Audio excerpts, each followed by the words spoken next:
Bueno, ahí les comparto entonces el primer capítulo que vamos a hacer entonces la retroalimentación. Bueno, por una parte tenemos entonces el capítulo de lípidos, que ahí básicamente trata sobre la clasificación, las características, los ejemplos y también menciona sobre las funciones también de cada uno. Bueno, como para recordar entonces cuando hablamos de lípidos, recordamos que sería entonces un grupo de moléculas que son heterogéneos, que son similares entre sí, que son, vamos a decir, medianamente solubles en agua, pero solubles, completamente solubles en solventes orgánicos. Y luego hacemos mención en relación a la clasificación. Según esta bibliografía, que es el libro de bioquímica del autor, que es Blanco, recordamos que los lípidos, vamos a decir, clasifican dos grandes grupos, que serían los lípidos que son simples y los lípidos complejos. Cuando hablamos de los lípidos simples, incluye a las moléculas que serían los acilgliceroles y las ceras. Y en relación a los lípidos complejos, mencionamos a los fosfolípidos, mencionamos también a los glucolípidos y a las lipoproteínas. En otras palabras, cuando hablamos de los lípidos simples, son aquellas que comprenden solamente moléculas de lípidos.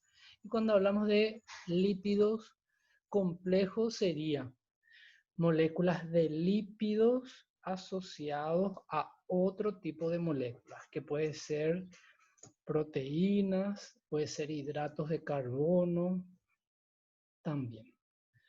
Bueno, dentro de este grupo de lípidos, vamos a recordar sobre los ácidos grasos.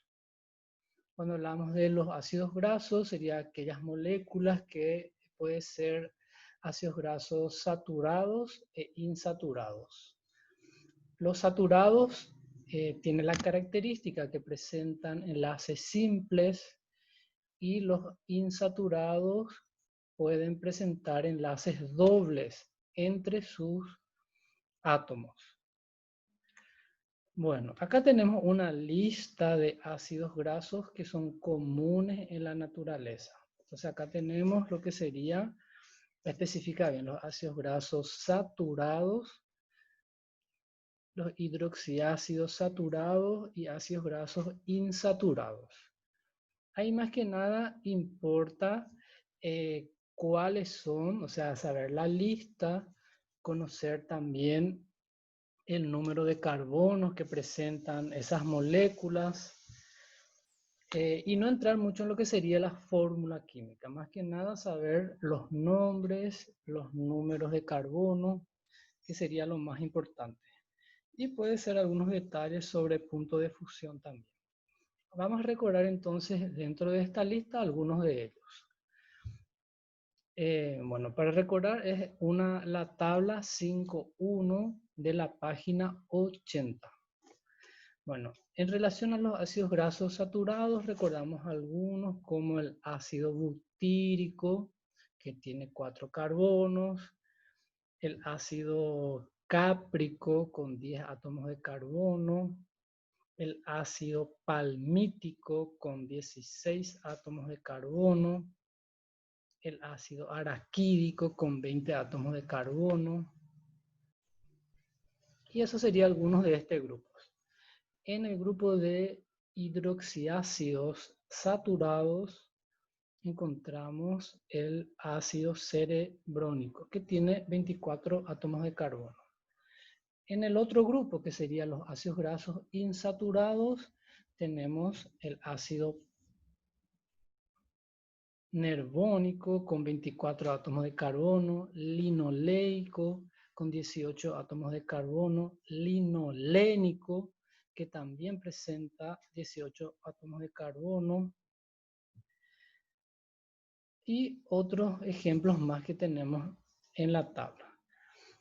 En este capítulo también mencionamos algunas de las propiedades de los ácidos grasos. Dentro de las propiedades están las que serían propiedades físicas, como la solubilidad.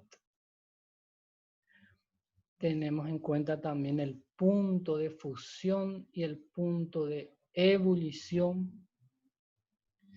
Tenemos también la isometría geométrica. Acá tenemos en cuenta posteriormente las propiedades químicas. Dentro de las propiedades químicas mencionamos sobre el carácter ácido, la formación de sales, por ejemplo, la formación de ésteres, la hidrogenación, la halogenación. Esto más que nada hace referencia a la composición meramente química de estas moléculas. Bueno, acá luego tenemos con más detalles sobre los lípidos simples que mencionamos anteriormente. Entonces, recordamos, los lípidos serían lípidos simples y lípidos complejos. Dentro de los lípidos simples tenemos como ejemplo los acilgliceroles. Aquí tenemos otro de los ejemplos también que menciona sobre las propiedades físicas también de este grupo de lípidos, sobre las propiedades químicas también. Acá tenemos también en este grupo sobre las ceras. Dentro del grupo de ácidos complejos que dice que llevan este nombre porque además de alcohol y ácidos grasos, pueden presentar otros componentes. Acá mencionamos entonces a los fosfolípidos, que ya conocemos en biología que son moléculas componentes de las membranas biológicas. Aquí hay alguna descripción sobre las características químicas. Luego vamos al otro ejemplo. Aquí vamos más adelante sobre los glucolípidos. En síntesis, los glucolípidos serían moléculas de lípidos asociados con hidratos de carbono. Acá tenemos los cerebrósidos y los gangliósidos.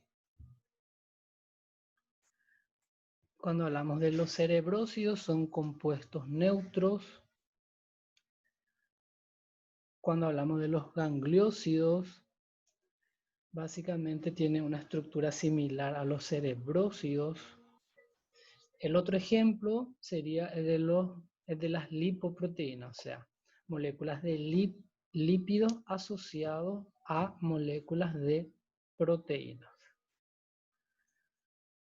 Bueno, acá también podemos mencionar sobre las sustancias asociadas a lípidos. Nos menciona los terpenos, los esteroles.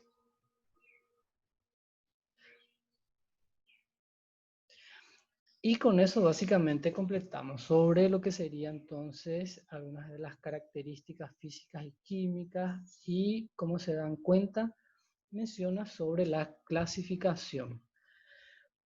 Al final tenemos el capítulo, también un resumen que puede ayudar bastante y que menciona sobre el concepto, sobre los ácidos grasos, sobre las características y sobre la clasificación en los dos grandes grupos que serían simples y complejos. Bueno, en relación al otro capítulo que sería el de hidratos de carbono, les voy a compartir también un momento.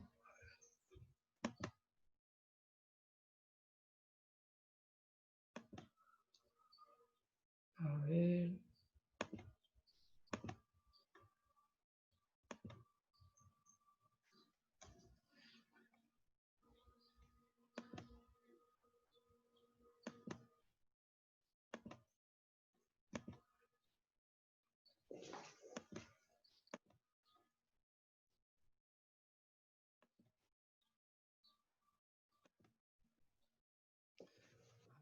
Aquí tenemos, a ver, voy a tener que salir un momento, si me aguardan, ahí está.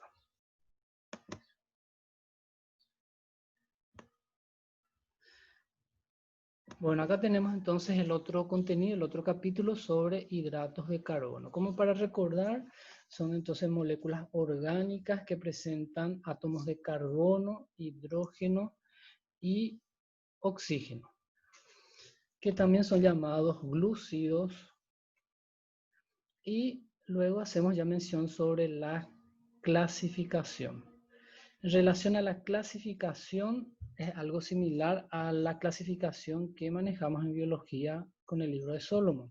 En este caso, el autor menciona que la clasificación de los hidratos de carbono sería monosacáridos, oligosacáridos y polisacáridos. ¿A qué se refiere monosacáridos? Son aquellos que presentan una molécula simple de hidrato de carbono. Cuando hablamos de oligosacáridos, están formados por 2 a 10 monosacáridos o azúcares simples. Y cuando hablamos de polisacáridos, serían moléculas que están formadas por más de 10 monosacáridos o más de 10 azúcares simples.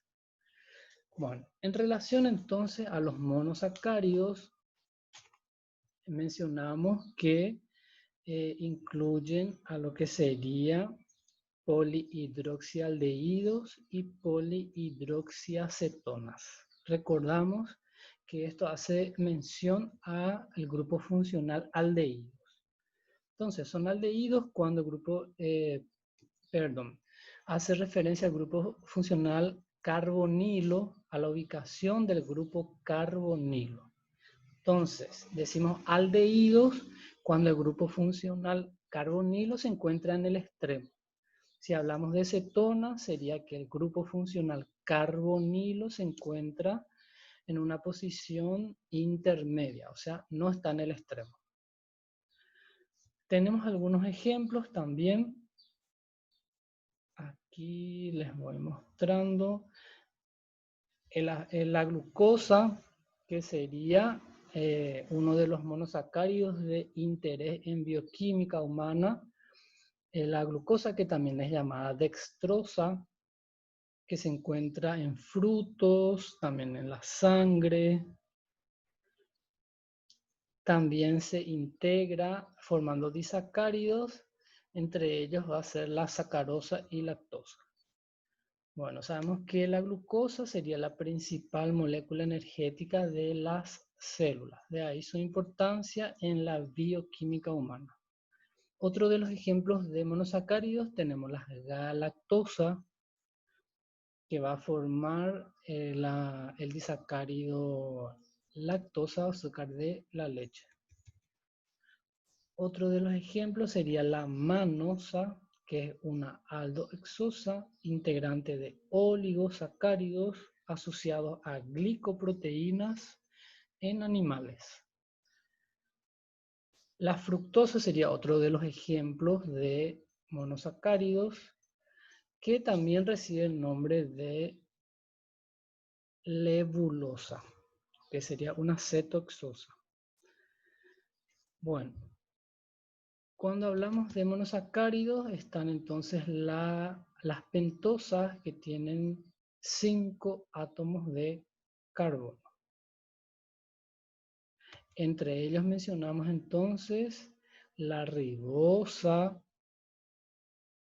y la desoxirribosa. Acá menciona también sobre las fórmulas de Haworth, que sería esta distribución de los átomos de una molécula. Esta sería entonces la fórmula de Haworth. Bueno, luego tenemos también otros ejemplos. Más adelante les voy pasando esto. sobre los disacáridos que entra dentro del grupo de oligosacáridos. La maltosa, que está formado por 2 azúcares de glucosa. La lactosa, que ya mencionamos, tiene una glucosa y una galactosa. La sacarosa, que es el azúcar de mesa que conocemos, contiene glucosa y fructosa. Por último, la clasificación de polisacáridos, mencionamos entonces que serían moléculas grandes formadas por más de 10 monosacáridos. Aquí podemos mencionar que existe también una clasificación que nos menciona los homopolisacáridos y los heteropolisacáridos. Los homopolisacáridos por hidrólisis da, vamos a decir, una clase de monosacáridos, o sea, tienen la misma molécula simple, en otras palabras. Y los heteropolisacáridos pueden dar, vamos a decir, más de un tipo de azúcar simple. Bueno, dentro de los homopolisacáridos encontramos el almidón, que contiene unidades repetidas de glucosa. Está compuesto por 2 glucanos, que sería la amilosa y la amilopectina. Aquí vamos. El glucógeno, que también es un polisacárido, homopolisacárido, que es el material de reserva en células humanas, o sea, en células animales en general. Tenemos también la celulosa, que contiene unidades repetidas de glucosa y es básicamente componente de las paredes celulares de vegetales. Los heteropolisacáridos, aquí como ejemplo podemos mencionar los glicosaminoglicanos.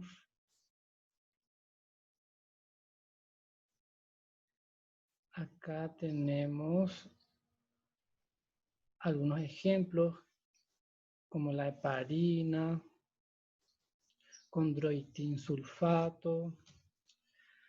Bueno, acá tenemos los proteoglicanos, también como ejemplos en este grupo.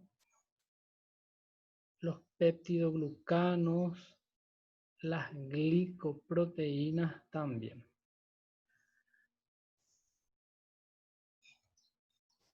Si hablamos de las funciones, en resumen sobre las funciones de los hidratos de carbono, básicamente puede ser entonces una función energética, y también podemos mencionar que puede tener una función estructural. Bueno, dentro de la función energética también mencionamos que es reserva de energía, o sea, puede ser una molécula que se utiliza al instante, y también puede ser una molécula de reserva que se puede utilizar posteriormente.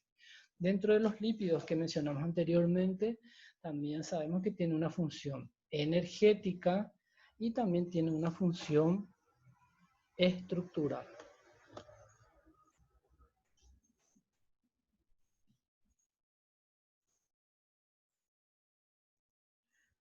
En relación entonces